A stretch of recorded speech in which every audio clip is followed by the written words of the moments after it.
ফুটবলের রাজা কি আবারও ফিরে যাচ্ছেন সিংহাসনে? ৩৮ বছর বয়সেও যিনি এখনো প্রতিপক্ষকে হাঁসফাঁস করাচ্ছেন, সেই লিওনেল মেসি আবারও আলোচনায় ব্যালন ডি'অর নিয়ে।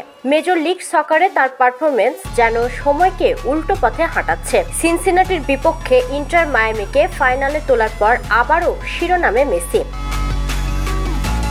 চলতি মৌসুমে গোল ও অ্যাসিস্ট মিলিয়ে সরাসরি ৭১টি গোল অবদান, যা ইউরোপ ও আমেরিকা মিলিয়ে ১ নম্বরে পারফরমেন্স।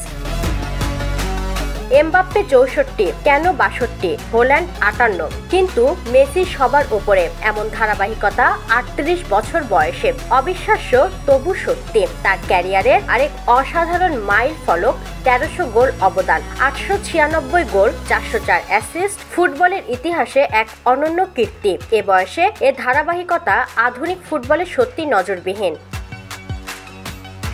সেপ্টেম্বর থেকে টানা ৭ ম্যাচে ২২টি গোল অবদান। শুধু টরন্টো ও শিকাগোই তাকে থামাতে পেরেছে। মেসির জাদু চলছে যেন সময়ের বাইরে এক গল্প।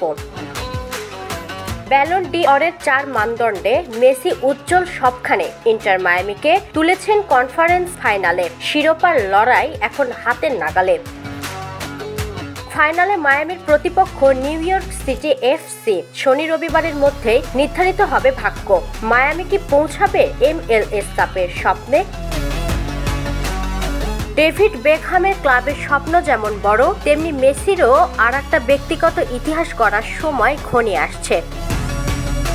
নবম ব্যালন ডি'অর হয়তো এখন আর কল্পনা নয়, বাস্তবের প্রতিশ্রুতি।